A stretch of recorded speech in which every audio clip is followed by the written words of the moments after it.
स्वरूप सज्जनों, शिव, महादेव, शंकर, महेश्वर इत्यादि पर्यायवाची शब्दों का उपयोग व्यवहार में होते हम नित्य ही देखते हैं, परंतु इन शब्दों का सत्यार्थ क्या है, इस विषय में हमारी कल्पनाएं प्रायः भ्रामक ही रहती है। शिव हम ज्योतिर्लिंग के पिंड को मानते हैं, तो कुछ लोग इसे निराकार निर्गुण का प्रतीक भी मानते हैं। अन्य अनेक अर्थ भी इस शब्दों के साथ जुड़े हुए हैं। केंद्रीय अध्यात्म विज्ञानशाला के संचालक परम पूज्य जगत गुरु सिद्धाचार्य स्वामी जीवनानंद जी चैतन्य इन शब्दों का यथार्थ निरूपण कर रहे हैं। वेद, गीता, उपनिषद, भागवत तथा रामायण तथा अन्य मान्यता प्राप्त संतों के प्रमाणों द्वारा शिव इत्यादि शब्दों का अर्थ परम पूज्य स्वामी जी समझा रहे हैं।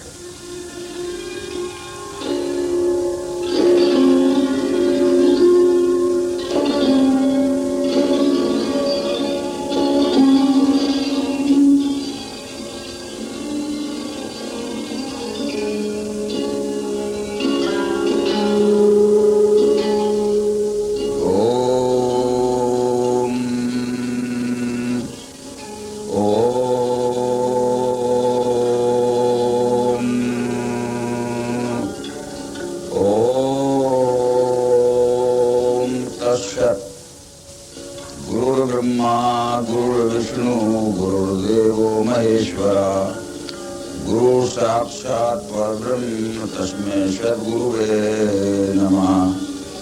उपस्थित अभिन्न आत्म स्वरूप सज्जन वृंद, वर्तमान समय में जो हमारे मानव जगत में देवी देवताओं के अनेक नाम प्रचलित हैं, उन देवी देवताओं में प्रायः मानव जगत में अपना एक विशेष स्थान रखने वाला नाम भगवान शंकर है। ये भगवान शंकर महादेव, महेश्वर, शिव आदि अनेक नामों से जाने जाते हैं, परंतु जब हम वैदिक इतिहास देखते हैं, इस वैदिक इतिहास में सबसे अधिक प्रमाणनीय वेद और वेदों के अध्याय उपनिषद ही हैं।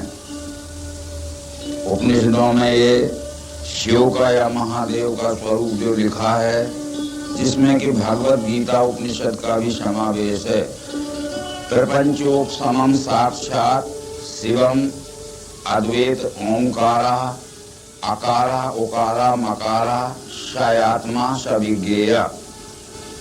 इस मंत्र का अर्थ होता है कि जिसको जानकर इस जीव आत्मा के सब प्रकार के परमात्मा या महादेव संबंधी या शंकर संबंधी संशय भ्रम समन हो जाते हैं, वो एकमात्र ओंकार स्वरूप शिव है, जो आकार उकार मकार इन तीन अक्षरों के जोड़ से बना हुआ है। आकार उकार मकार ये ओम, यह नाम परमात्मा या ब्रह्म का ही है। वेद मंत्रों में कहा गया है कि ओम इति ब्रह्म, ओम इति इदं सर्वम विचिन्तेत ओंकार मात्र सचराचरम जगत। जहाँ तक हम भगवत गीता का विचार करते हैं, भगवत गीता के भी क्षेत्र क्षेत्रज्ञ नामक 13 अध्याय में भगवान श्री कृष्ण ने भी इन शब्दों का समन्वय किया है, इन शब्दों की यथार्थ स्वरूप का निरूपण किया है। उपदृष्टानुमंता च भर्ता भोक्ता महेश्वरा परमात्मेति चापि युक्तो देहे यस्मनि पुरुषा परा। इसका आशय होता है उपदृष्टा, जो सदैव ही समीप रहकर सब कुछ देखता है। अनुमंता, जो शुद्ध हृदय वाले जीवों को, मनुष्यों को सतमार्ग बतलाता है। जो सबका भरण पोषण करने वाला है, जो सबको अपने में विलय करने वाला है। परमात्मेति चापि युक्तो देहे यस्मनि पुरुषा परा, वो भर्ता भोक्ता ही महेश्वर है, उस महेश्वर का नाम ही परमात्मा है। ये भगवद गीता के क्षेत्र क्षेत्र ये नामक 13वें अध्याय में कहा है। आप थोड़ा सा विचार करें, शिव के विषय में, महादेव के विषय में, या जिन्हें हम महेश्वर कहते हैं, शंकर कहते हैं, उनके विषय में महामुनि व्यास ने एक स्वतंत्र पुराण लिखा है। उस स्वतंत्र पुराण का अर्थ है शिव पुराण। सबसे पहले पुराण किसे कहते हैं? ये महामुनि व्यास के सिद्धांत अनुसार, उनके निर्णय अनुसार हम विचार कर ले रहे। सर्गस्य प्रतिसर्गस्य वंशामन्वन्तराणि च वंशानुचरितम चैव पुराणम पंचलक्षणम, जिसमें सृष्टि की उत्पत्ति कब हुई, कहाँ से हुई और कैसे हुई, सृष्टि का विलय, प्रतिसर्ग कब होगा, कहाँ होगा, कैसे होगा, इन विचारों का जहाँ तक तत्वदर्शी ऋषि खोज पाए हैं, खोज कर लिखा गया है। वंश, कौन सा वंश किस मनवंतर में हुआ और उसके वंश की परंपरा कब तक चली, यह 5 बातें जिसमें लिखी रहती हैं उसको पुराण कहते हैं। पुराण ये प्राचीनतम से लेकर समकाल तक का इतिहास ही कहलाता है। परंतु पुराण के साथ एक बात और जुड़ी हुई है। धर्मार्थ काम मोक्षाणाम उपदेश समन्वितम पूर्ववृत्त कथा युक्त इतिहासम परिचक्षते, जिसमें धर्म, अर्थ, काम और मोक्ष, इन कथाओं को बताते हुए जीवात्मा को मुक्ति मार्ग में पहुंचाने वाले विचार लिखे हैं, वह इतिहास ही पुराण है। शिव पुराण में ये लिखा गया है कि शिव के 2 स्वरूप हैं। एक तो व्यक्ति शरीरधारी शिव, जो पार्वती पति के शंकर हैं, जिनके की पुत्र कार्तिकेय और गणेश आदि हुए। और दूसरा विश्व रूपी शिव, जो भगवत गीता में कहा गया है, उपदृष्टानुमंता च भर्ता भोक्ता महेश्वर परमात्मेति चापि युक्तो देहे यस्मनि पुरुषा परा। दूसरा ये विश्व रूपी शिव, विराट रूपी शिव, जो उपनिषद मंत्रों में कहा गया है कि प्रपंचोपशमं साक्षात शिवम अद्वैत ओंकारः अकारा उकारा मकारा स आत्मा स विज्ञेय, जिसमें अकार उकार मकार ये सन्निवेशित हैं। वो परमात्मा ही एकमात्र एकमेव अद्वितीय ओंकार नाम से शिव है। अतः अब हम थोड़ा सा शिव पुराण का विचार करते हैं, जो शिव पुराण के उत्तरार्ध में शिव का स्वरूप है। शिव का स्वरूप निरूपण करते समय महामुनि व्यास लिखते हैं कि ये भगवान विश्व रूप का नाम शिव है। भगवान विश्व रूप का नाम शिव कैसे है कि यत ब्रह्म परमं ज्योतिर्प्रतिष्ठाक्षरं व्ययम् यो अंतरात्मा परब्रह्म स विज्ञेयो महेश्वरा। यत ब्रह्म परमं ज्योतिर, जो परम प्रकाशमय ब्रह्म है, प्रतिष्ठाक्षरम व्ययम, जो सब में अव्यय अविनाशी रूप से व्याप्त है, यो अंतरात्मा परब्रह्म, जो संपूर्ण प्राणी मात्र का अंतरात्मा परब्रह्म है, सब विज्ञेयो महेश्वरा, उसको ही महेश्वर नाम से जानते हैं। वो एक एव परब्रह्म विज्ञेयम तत्वम व्ययम, वो परब्रह्म परमात्मा एकमेव अद्वितीय है।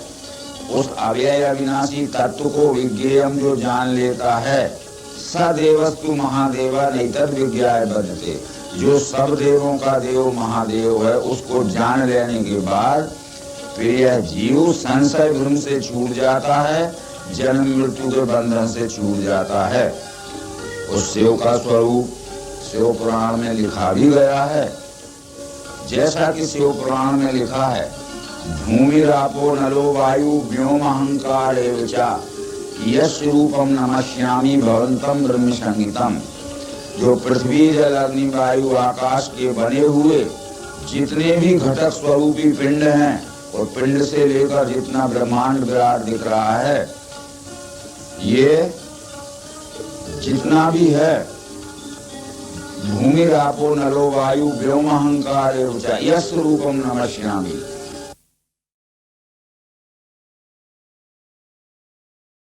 फिर यह जीव संशय भ्रम से छूट जाता है, जन्म मृत्यु के बंधन से छूट जाता है। उस शिव का स्वरूप शिव पुराण में लिखा भी गया है। जैसा कि शिव पुराण में लिखा है, भूमि रापो नलो वायु व्योम अहंकार यश रूपम नमस्यामि भवंतम ब्रह्म संगीतम। जो पृथ्वी जल अग्नि वायु आकाश के बने हुए जितने भी घटक स्वरूपी पिंड हैं, और पिंड से लेकर जितना ब्रह्मांड विराट दिख रहा है, ये जितना भी है, भूमि रापो नलो वायु व्योम अहंकार यस रूपम नमस्यामि। ये पंच तत्वों के विराट स्वरूप में ये मैं बनकर जो बैठा हुआ है, वह सर्वव्यापी शिव ही ये महेश्वरीय परमात्मा है। बराबर हर एक व्यक्ति बोलचाल में व्यवहार में अपने को मैं कहता है। तब ये विचार करना पड़ेगा कि मैं केवल एक ही व्यक्ति शरीर में है क्या? हर एक व्यक्ति जब अपने को मैं कहता है तो मैं तो हर एक में है, और सब में रहने वाला मैं यानी परमात्मा या शिव, और एक व्यक्ति शरीर में रहने वाला मैं यानी परमात्मा शिव का अंश जीव आत्मा। क्योंकि ईश्वर अंश जीव अविनाशी ये कहा गया है।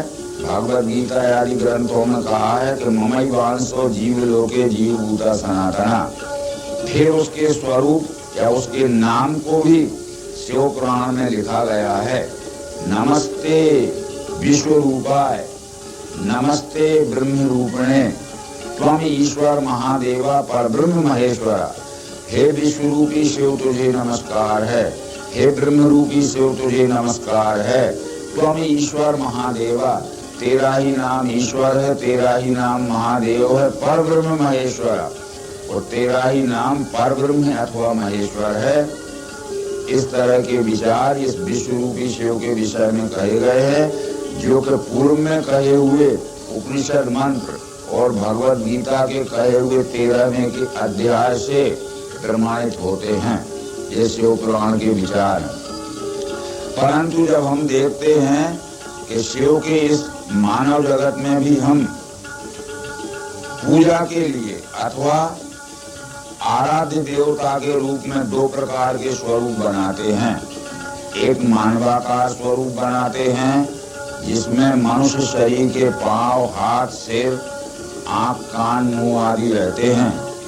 ये मानवाकार शरीर जो शिव का बनाया है, ये विश्व रूप शिव का, विश्व रूपी परमात्मा का, विश्व रूपी महेश्वर का दर्शन बोध कराने वाली एक विशेष विभूति गत पूर्व युग में हो गई है, जो पार्वती पति शंकर थे। इसलिए जब हम शिव का या पार्वती पति शंकर का, जिन्होंने विश्व रूपी शंकर का दर्शन कराया, मानवाकार चित्र बनाते हैं, उसमें मानव की ही शक्ल रहती है। परंतु दूसरा स्वरूप हम पिंडाकार बनाते हैं, जो देवालयों में एक पिंड स्वरूप से हम प्रस्थापित करते हैं। तो इस तरह से वो पिंडाकार स्वरूप जो है, गोलाकार स्वरूप जो है, वो यत यत पिंडे तत ब्रह्मांडे, यह अनुभव कराने के लिए ही हमने धार्मिक स्थानों पर ये पिंड स्वरूप शिव की प्रतिष्ठा की है, स्थापना की है। तो उस पिंड स्वरूपी शिव को जब हम देखते हैं तो ये संपूर्ण विश्व विराट उस पिंड स्वरूपी शिव में जुड़ा हुआ है।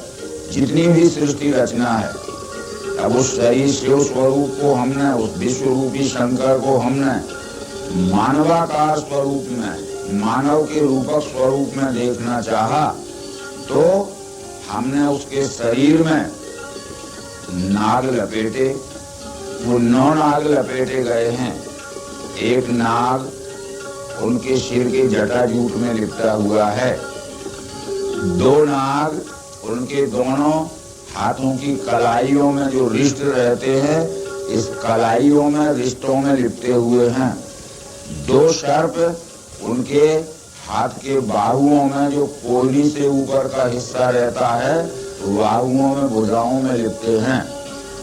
और एक उनके कमर में लपेट के हमने बताया गया है, परंतु एक गले में भी लिपटा हुआ है और दोनों पांव में लिपटे हैं। जब हम गिनती करते हैं तो ये 9 नाग होते हैं। एक सिर का, एक गले का 2, 4 दोनों हाथों के 6, एक कमर का 7 और 2 पांवों के घुटनों के नीचे ऐसे 9 होते हैं। इस संपूर्ण विराट ब्रह्मांड को जब हम शिव और महादेव मान लेते हैं तो इस विराट ब्रह्मांड में यानी विश्व रूपी शिव में ये 9 ग्रह ये लिपटे हुए से घूम रहे हैं। ये 9 ग्रह इस विश्व रूपी महादेव का ये सर्पों की तरह लिपटे हुए चक्कर लगा रहे हैं। ये चंद्रमा पृथ्वी के चारों ओर घूमती है। चंद्रमा सहित पृथ्वी भी सूरज के चारों ओर घूमता है। मंगल भी घूमता है, बुध भी घूमता है, गुरु भी घूमता है, शनि भी घूमता है, शुक्र भी घूमता है और जितने भी अरुण वरुण आदि ग्रह हैं वो ये सब 9 ग्रह इस विश्व विराट शिव में इस तरह गोलाकार चक्राकार लिपटे हुए से घूमते हैं। इसी कारण से 9 नाग ही ये जब विराट रूपी विश्व रूपी शिव का मानवीय रूपक स्वरूप हमने बनाया तो उसमें ये 9 नाग लपेट के बताए। परंतु इस विश्व रूपी शिव में जिसमें कोई अद्वैत नहीं है, जो कि उपनिषद मंत्र में कहा गया था कि प्रपंचोप समम साक्षात शिवम अद्वैत ओंकारः आकार उकार मकार सह आत्मा स विज्ञेय। तो अद्वैत जो कहा गया है तो निश्चित है कि हमें अज्ञान जनित भ्रम से इस सृष्टि में अनेक नाम रूपात्मक द्वैत दिखते हैं। अलग अलग रूप देखते हैं, अलग अलग नाम देखते हैं। इसको कहते हैं नाम रूपात्मक द्वैत। तो इसका विषय भी वहाँ समझाया गया है कि कागज जिसका नाम रहता है उसका रूप अलग रहता है, लकड़ी जिस चीज का नाम रहता है उसका रूप अलग रहता है, कपड़ा जिस चीज का नाम रहता है उसका रूप अलग रहता है और नाम अलग रहता है। इसलिए भिन्न भिन्न वस्तुओं के भिन्न भिन्न अलग अलग प्रकार के नाम और अलग अलग प्रकार के रूप हैं।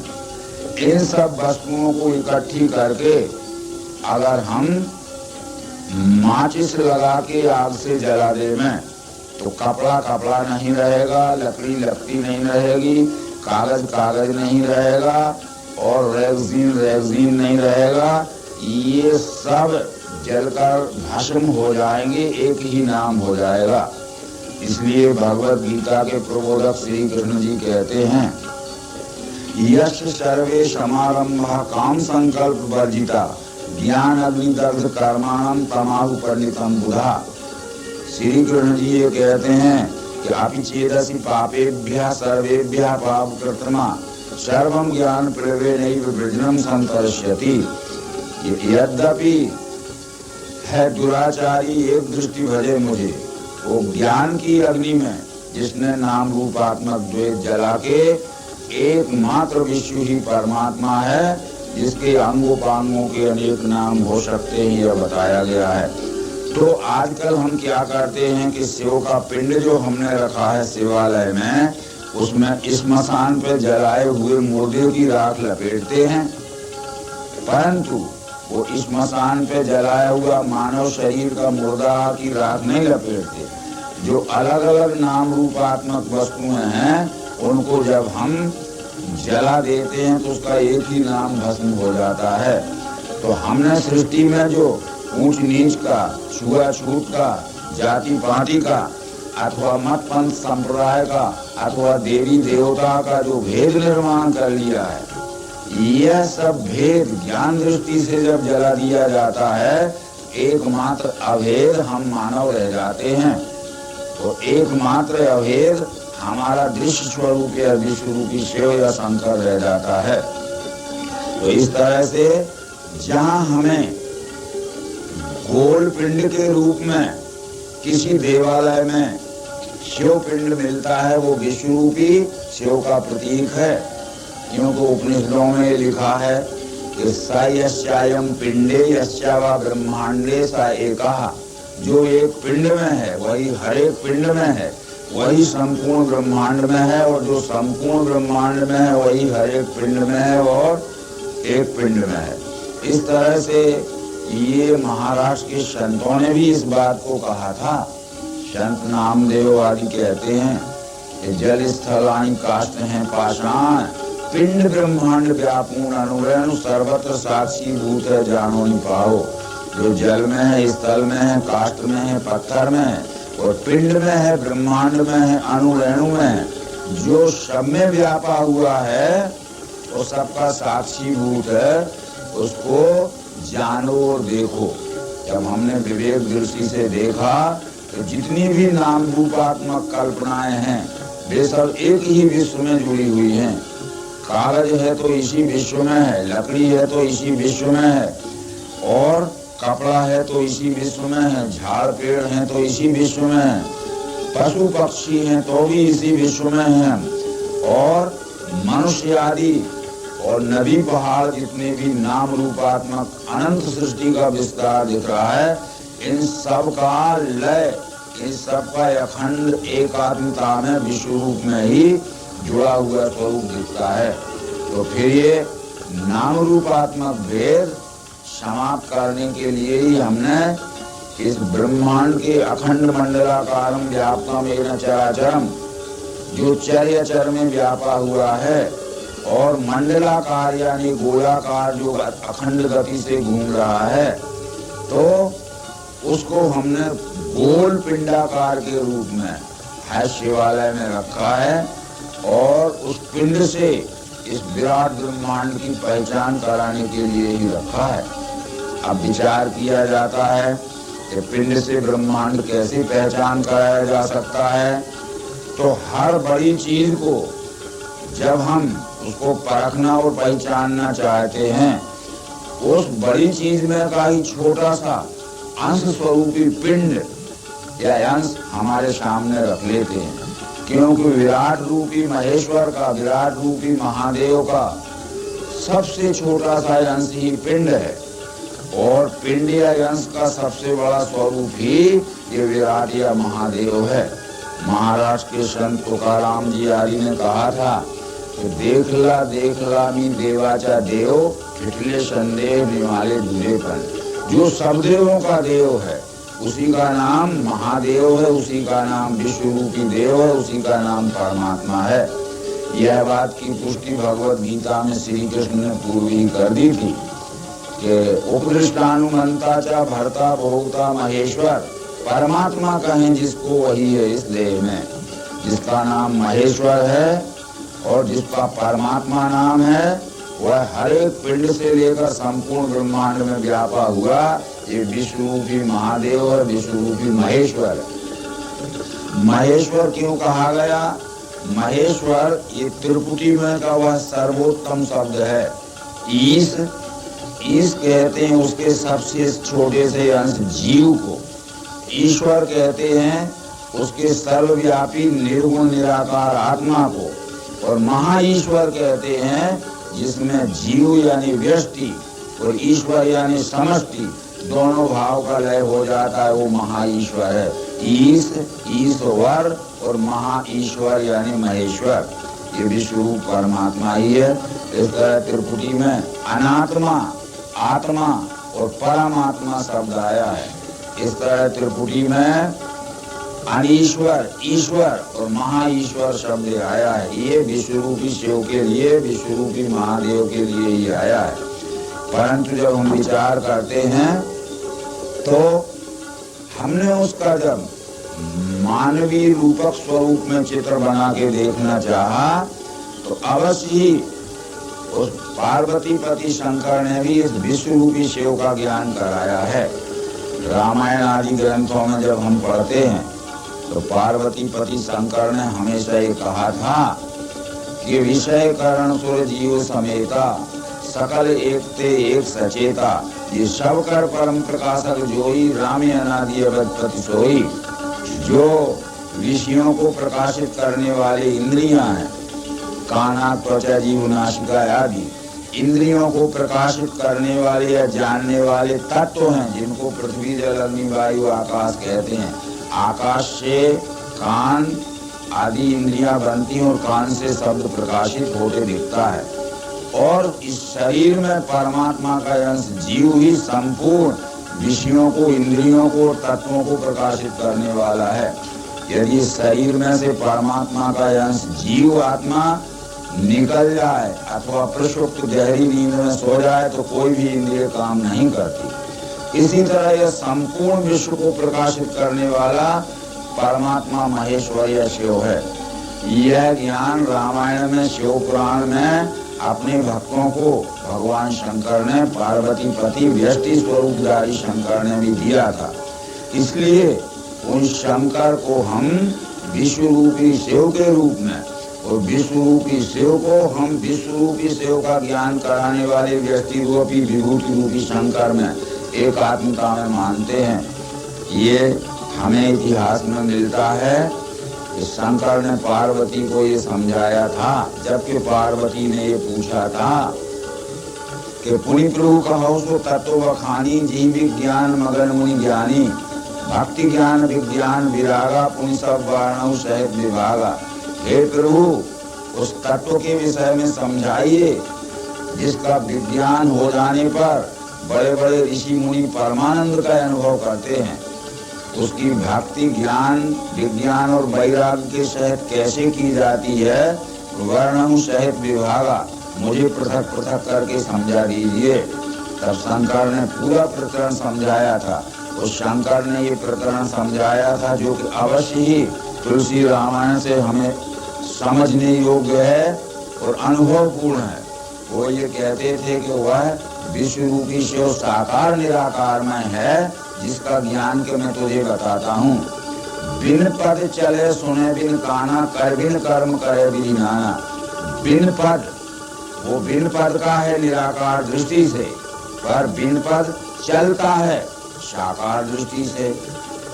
सुने, सुनता है साकार स्वरूप से, और बिना कान का है निराकार स्वरूप से।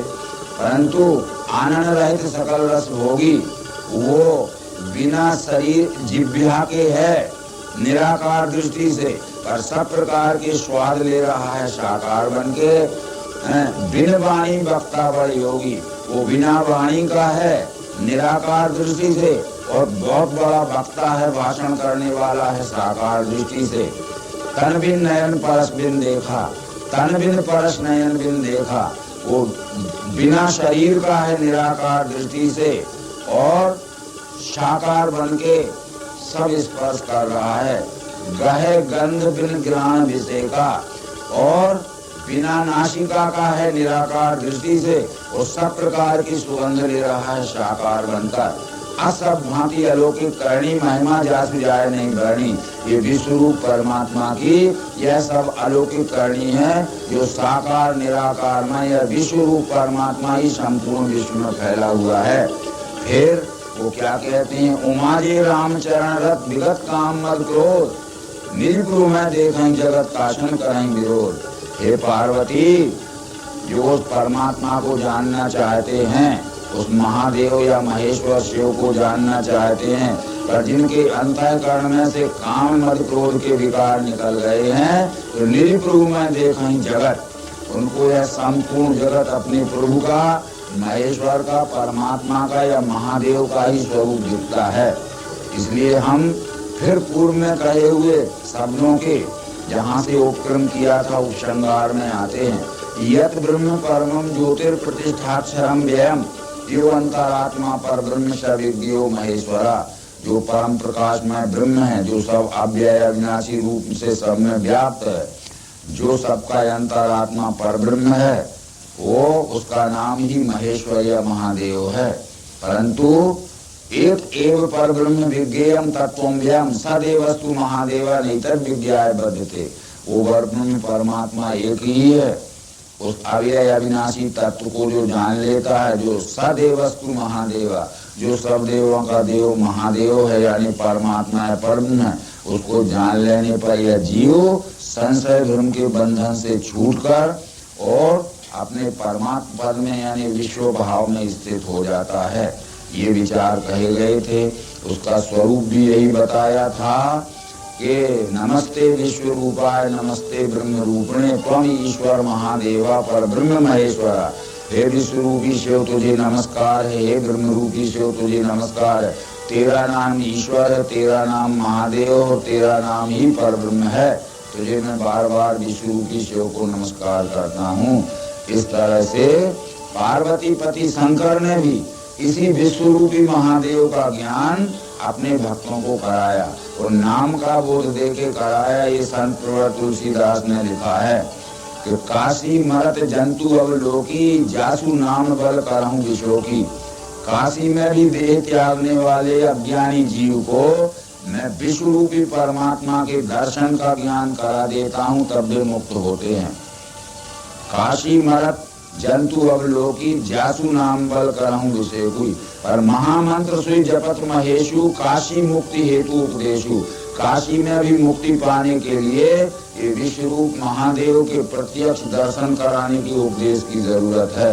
इसलिए विभूति शरीरधारी शिव तो शंकर हैं जो पार्वती के पति हैं, परंतु ये विश्व रूपी शिव पार्वती शंकर ने भी इस विश्व रूपी शिव की ही पहचान कराई है। तो वो विश्व रूपी शिव का हम हर एक देवालय में गोल पिंड रखते हैं। वो विश्व रूपी शिव के पिंड का प्रतीक है। यत् पिंडे तत् ब्रह्मांडे। और पार्वती शंकर उस विश्व रूपी शिव का प्रत्यक्ष दर्शन या बोध कराने वाले विशेष विभूति हैं, इसलिए हम उनका मानवाकार स्वरूप रखते हैं।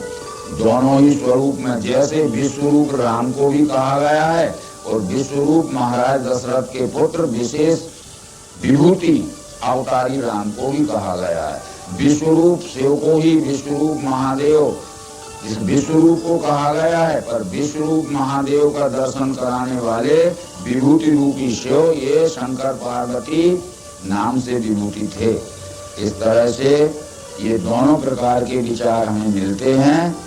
और जब तक हमें विश्व रूपी शिव का ज्ञान न होगा तब तक यह पिंड रूपी जीव इस विश्व रूपी शिव को अपने से अलग मानता रहेगा और अनेक प्रकार के दुष्कर्म, दुराचार, दुर्व्यवहार, भ्रष्टाचार आदि करता रहेगा। जिस दिन इस जीव ने अपने मूल स्वरूप विश्व रूपी शिव सज्जन वृंद, जीव ब्रह्मा परमात्मा परमेश्वर मोक्ष मुक्ति इत्यादि विषयों के विषय में हमारे मन में अनेक प्रकार की कल्पनाएं रहती हैं, परंतु आध्यात्म शास्त्र के विशारदों ने इस विषय में किस प्रकार की परिभाषा की है, इन शब्दों का क्या अर्थ बताया है, इसके विषय में थोड़ा सा यहाँ पर विचार करेंगे। परम आदरणीय पाटिल जी तथा केंद्रीय अध्यात्म विज्ञान शाला के संचालक जगत गुरु सिद्धाचार्य स्वामी जीवनानंद जी चैतन्य।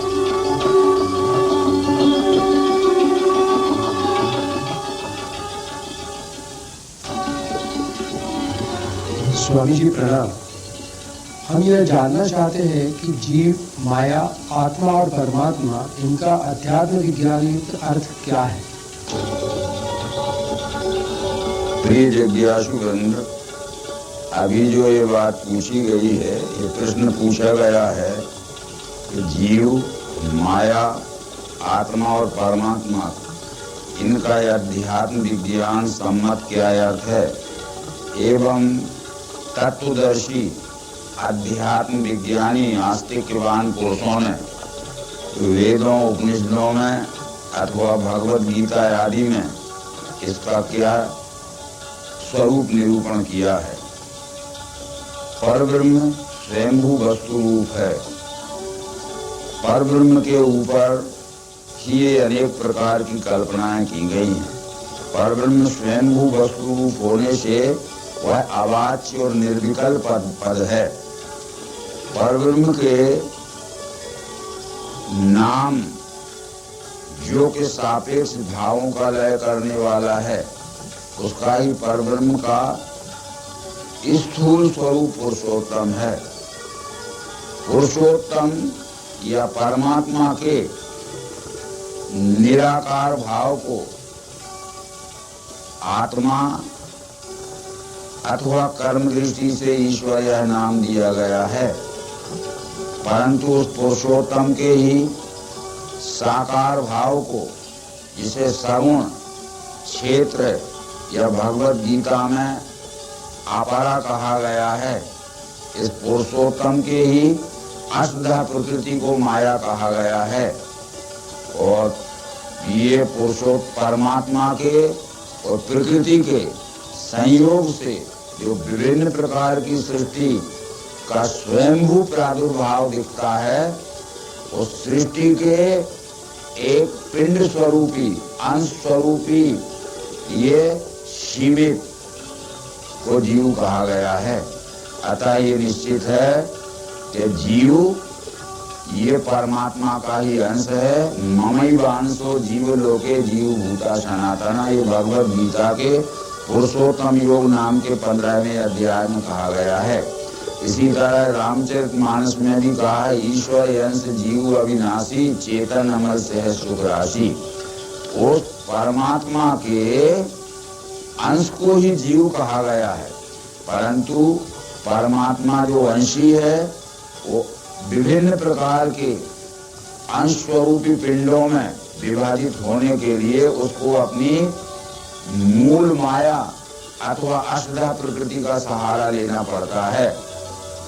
भगवत गीता के गुणत्रय विभाग योग नाम के 14वें अध्याय में कहा गया है कि मम योनिर्महत् ब्रह्म तस्मै गर्भं दधाम्यहं संभवः सर्वभूतानां ततो भवति भारत। श्री कृष्ण अर्जुन से कहते हैं कि ये परमात्मा की ये जीव आत्माओं का उत्पन्न करने वाली योनि ये महत् ब्रह्म यानी अष्टधा प्रकृति या माया है। सभी योनि में कौनते हो में उत्पन्न मूर्ति जो उनका स्थान महत् ब्रह्म बीज दाता पिताओं में। सभी योनि में यानी 4 खानी की 84 लक्ष्य जीवधारियों की योनि में जो भी प्राकृतिक मूर्तियां होती हैं, परमात्मा ने ही ये प्रकृति रूपी योनि में यानी अपनी माया रूपी योनि में जीव आत्मा रूपी बीज डाला है, तब ये संपूर्ण जीव निर्माण हुए हैं।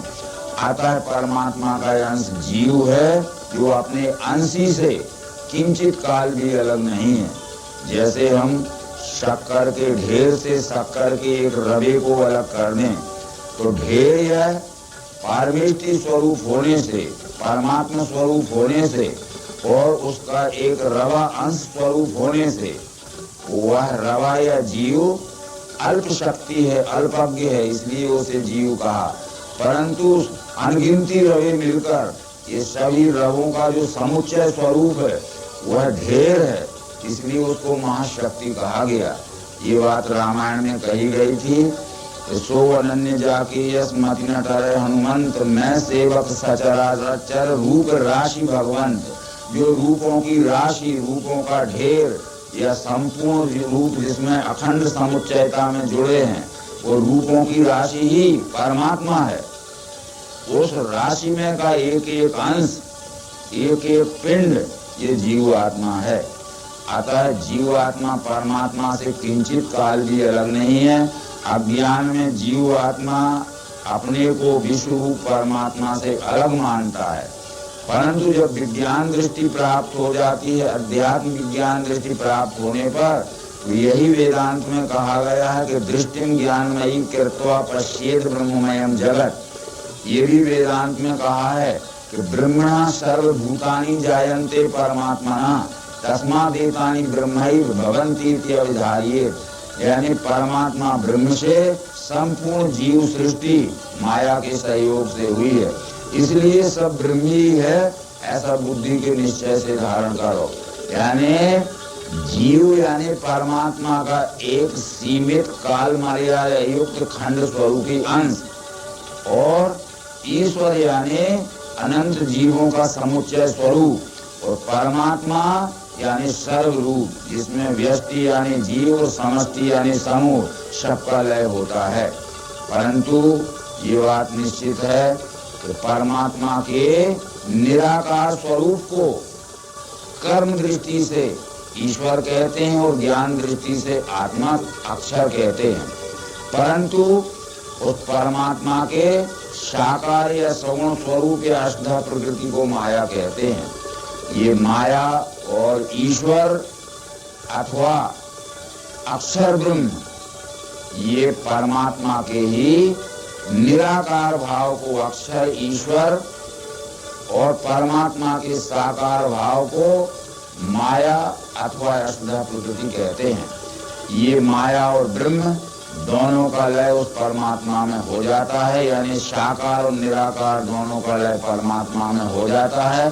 परंतु परमात्मा ये परब्रह्म के ऊपर व्यवहारिक पहचान के लिए परमात्मा नाम यह शब्दों में किया हुआ कल्पना है। परब्रह्म तो स्वयं निर्विकल्प है। यदि हम किसी वस्तु की वास्तविक पहचान कराना चाहते हैं तो उसको नाम की कल्पना देना पड़ती है। उसका ऐसा ये हुआ जो उपनिषद में लिखा है तो मायाम तू प्रकृतिम विद्धि मायनम तू महेश्वरा तस्यावयव भूतेस्तु व्याप्तम सर्वम इदम जगत।